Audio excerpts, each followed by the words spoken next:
is Mitchell Beare? Mitchell Beare is one of the finest men I've ever met. He's a man that rows his own boat. And he's also written several feature films, or the scripts of feature films. And if a man had created On Time, Mitchell Beare is the gentleman that created it. But he is not perfect. He has flaws. But my objective is to show you how his flaws have helped make him a positive person. So how does he row his own boat? Well, one of the ways that Mitchell does this is he doesn't highlight his life. He just goes about his day, enjoying his day, living his life. When some of our friends are out there trying to show their highlights to the world and show how great their day is, Mitchell's just living his life, enjoying it and being with the people that he loves. And as being a writer, he is able to row his own boat. When most of our friends were out there attempting to look at camera gear or computers or find little ways to become the next great person, doing all this research, Mitchell wasn't doing that. He wasn't doing any of that research. He wasn't trying to figure things out. All he was doing was sitting at home with a dirty old computer or a 7-year-old Dell Tower, and he was writing. Writing the one thing that's a key element to making the next great movie, a script. But this right here is something that he had to learn from his family. Because from a very young age, his family made him pay his own way. And most of us thought this was really cruel to do this to a young man, to have his own family make him pay his own way. But it wound up being to his great benefit. Because while the rest of us were out having a fun time and doing things, Mitchell was working 2 jobs and putting money away.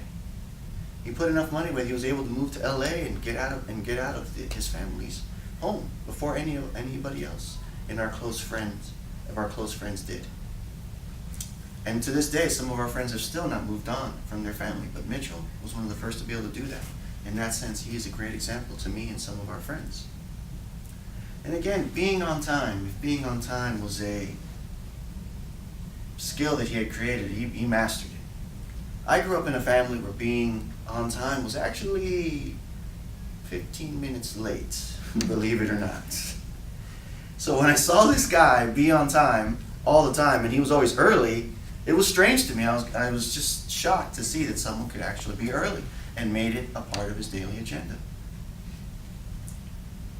So as any rising tide raises ships, he helped us to see how if we go out there and hold ourselves to a higher standard by being on time, that we are respected by other people. And that was one of the great traits that he taught me.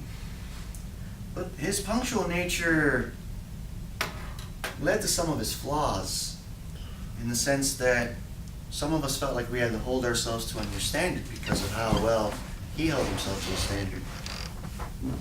And this kind of made him seem a bit negative to some of our friends. One of the ways that this made him seem negative is that when we were younger, we liked to call each other and answer each other. Well, he was one of the guys that would make an effort to call everyone back. And as a young man, if you're calling 5, 10, 15 people back, that can be a little daunting for someone, especially who's kind of green in the world.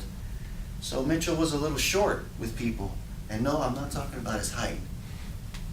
I'm, talking about his attitude toward people at times was a little short. But he grew from this, and he learned how to use gentler words and more colorful answers to people to make them laugh and help them feel that he wasn't being rude. He just needed to move on with his daily agenda. And this also helped him to eventually start to build relationships. Because when we were young, he kept very few people close to his hip.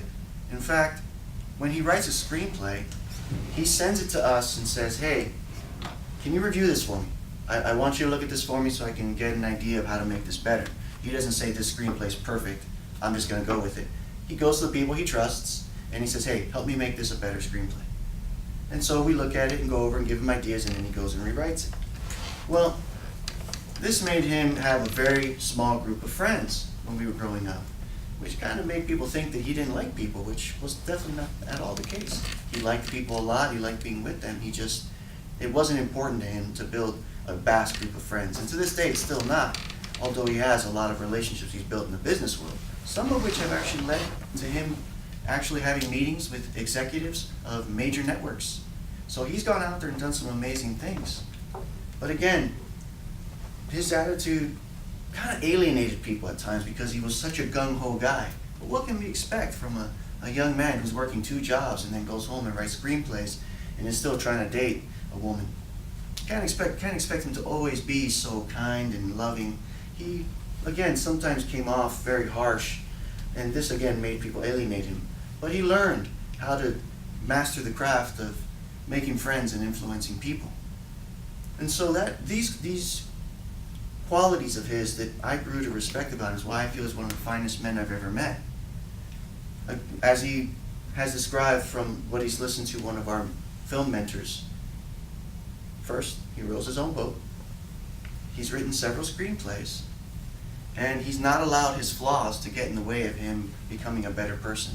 And for this, I thank Mitchell for allowing me to be a part of his life for over 10 years. Thank you, my fellow.